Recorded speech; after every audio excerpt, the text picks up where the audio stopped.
Alright, so we're out here today. I'm going to do some quick feeding. Got some thunderstorms on the way, so it's a little windy. So if I need to, I will kind of put some music over this here in just a second.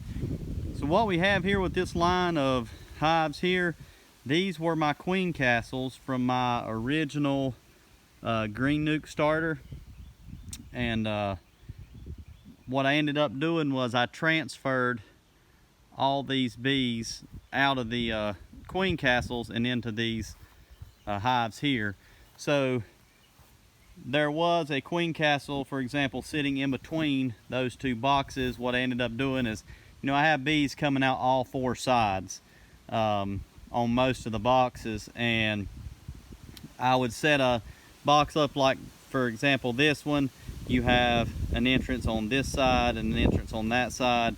So the two sections in the hive that had bees coming out from those directions, I transferred those bees into that box. And then, for example, this box, the bees that were coming out of the front and the back of the queen castle, they got transferred into that box. I transferred the frames, the bees, made sure the queens went in there, and then I basically just removed the queen castle from between them, shook the bees on the ground. Now, it's not perfect. It's not a perfect method. Sometimes I can stack this box on top of this one, and that will increase kind of the success rate of the bees that I shake on the ground going into the boxes. Like I said, it's not perfect.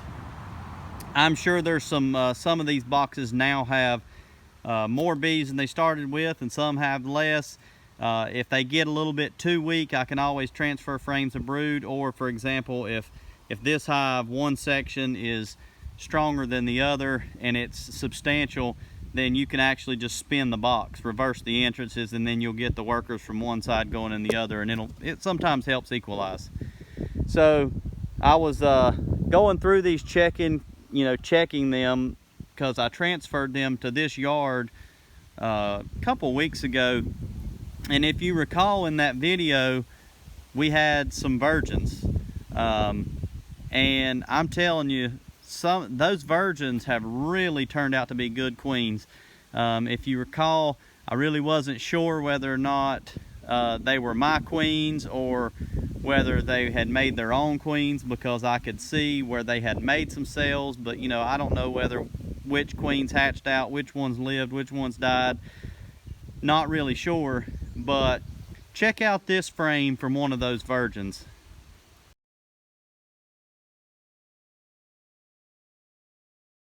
So that's pretty good right there. I mean, I'm not going to complain about that at all.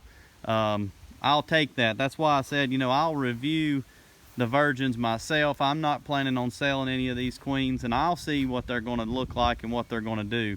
Now, I did have one hive, if you remember. Let's watch the clip of it here. This was the next box I went to. Kind of freaked out. Don't know what happened with this box. On this side, I believe I have a virgin queen in here. I can see where they've raised their own queen for whatever reason. They did not accept my queen and they raised their own. There's no eggs. I can see where the cells that they've created have emerged, and I've actually seen the virgin queen in most of these that I'm going to show you that have done that. So I went virgin queen, mated queen here on the second slot, but she really don't have enough bees, so I'm going to have to do something with her.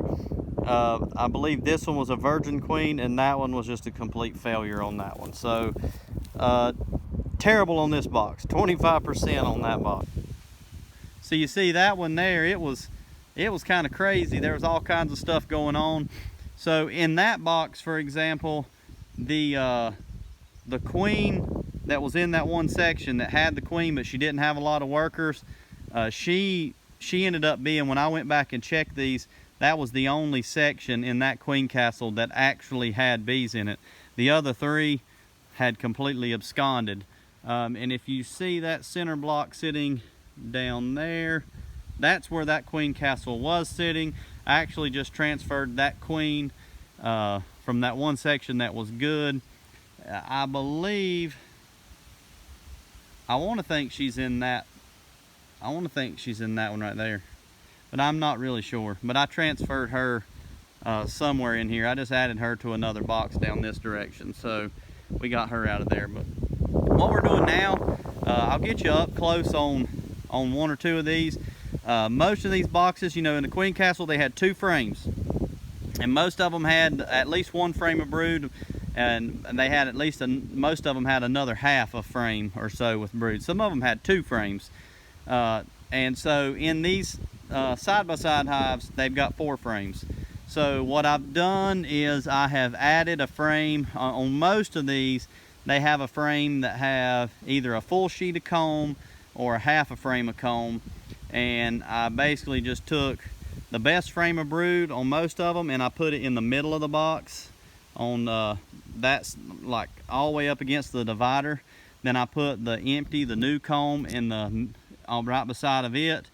Then on this side of that empty comb, the new comb I put in there, I put their other piece of comb that they're laying brood on.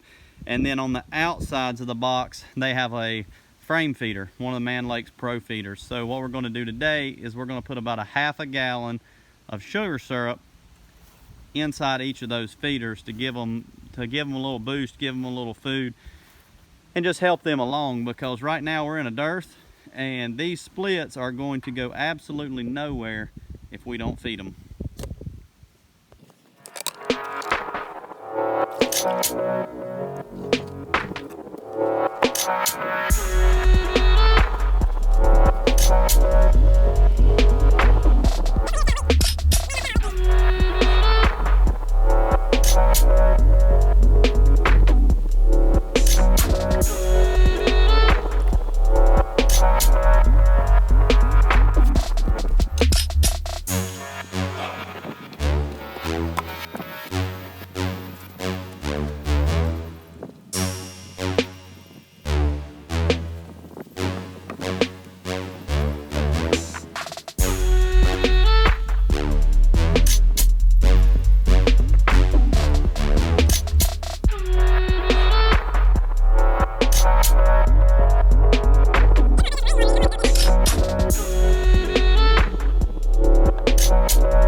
So towards the end of the video, you probably saw me up that direction, switch 2 of them hives around. Exactly what I was talking about earlier in the video. One side pretty weak, one side pretty strong. So just spun the box around, reversed the entrances. Some of the workers that will come out of the strong side will now go into the weak side. I'm sure some of them will figure it out and go back to the right one, but it should help boost the weak side up a little bit and kind of pull the strong side back. Kind of a equalization strategy. I did the same thing down here, the first box that we looked at, where I said that one side was kind of weak. The other side was pretty strong, so just spun them around, and hopefully we'll give that weak side a little bit of the workforce and a little bit more bees, so they can make sure they've got plenty of bees to take care of the brood that's in there, to drink that half a gallon of sugar water that I put in there, and to also defend the hive, because like I said, we are in a dearth. We're using frame feeders inside the hive. The only entrance that the bees have into these boxes is that little 3/4 inch hole in the bottom there, and so they should be able to defend that pretty easily. And in addition, most of my strongest hives are up in Wilkes County for the sourwood honey flow, so these don't have a lot to fight off, but there are other beekeepers in the area, and we don't want their bees taking advantage of our young boxes here. Now, these boxes, my goal is to take these into the winter as 4/4s, and so that's going to put a little bit of a strain on me, because as of right now I haven't actually built any supers to go on these. I've got all these boxes, but I haven't built the second story for them. So that may be something that I'm having to spend some nights in the barn doing. Now, I checked some of these splits here. I believe it was yesterday, maybe the 19th or 18th or 19th. I checked some of these, and most of them, you know, this was where our starter nuke was, and then I split that nuke in half and put cells in both of those. Well, one side had a laying queen and one side didn't, and then this one side had a laying queen and one side didn't, and then this one side laying queen, the other side didn't. And I got to thinking, why in the world am I only getting a 50% success rate? One thing that I've learned this year, and you know, we should always keep in mind, is back to the basics. We should always think back to the basics. I had a couple bad runs of queens earlier this year. I got to thinking, why? What am I doing wrong? I went back to the basics, and I thought, you know what? You're not leaving that starter queenless long enough. 2 or 3 hours isn't long enough. You need to leave it queenless longer than that. So that's what I did. Left it queenless for 24 hours. I've not had a problem since then, so went back to the basics. Well, on those 3 boxes, I said, let's go back to the basics. So when did I graft? So I looked, figured out when I grafted. When should the bees have been capped? Well, they should have been capped on the 2nd or the 3rd of June. Well, when do you normally check for mated queens, Joe? Well, I normally check for mated queens 3 weeks from capping. So if they were capped on the 3rd, being the latest day, then 3 weeks, 21 plus 3 is 24. I'm out here checking these boxes for mated queens on the 18th or 19th. I shouldn't be checking them till the 23rd or 24th. Makes sense. It probably makes a lot of sense of reason why the ones that I did check that had laying queens in them, it was all eggs. There was no larvae. So back to the basics. So I shut them up. I said, you know what? Forget it. I've got more down this way to check. And I said, I'm not going to check them. I'm going to let them have their time. My normal is 3 weeks from capping, and if that's what I normally do, that's what I need to do. So those 3 may very well not have a queen in them. I'm not saying that they do. They may not. But that 3 or 4 extra days makes a huge difference in the queen's lifespan. If you look at, you know, it only takes 16 days from her to go to an egg to a queen.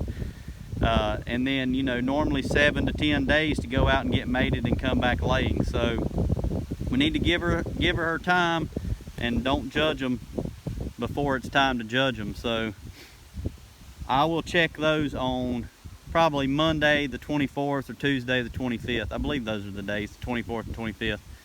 So I'll come back and check those then and give them that extra week, 4 to 7 days that they need to get where they need to go. So all right, that's it. Just feeding a little sugar water. Okay, so I was about to drive off and I thought, you know what, I probably need to give a little bit more detail on that statement about the queens and going back to the basics. So the point for me saying that leaving my starter queenless for 2 to 3 hours was not long enough and I needed to go back to the basics, and I went back to 24 hours. The reason I believe that I had those bad runs of queens, by leaving the starter queenless for 2 to 3 hours, I have no doubt that the bees knew they were queenless, but I believe that the bees were still in that frantic, chaotic state of looking for the queen. Where's my queen? Where's my queen? Oh my God, we're gonna die. You know, they were running around crazy. I believe they were still in that state, and I believe that when I dropped my cells in at 2 to 3 hours of queenlessness, I don't believe that they jumped on the cells quickly enough.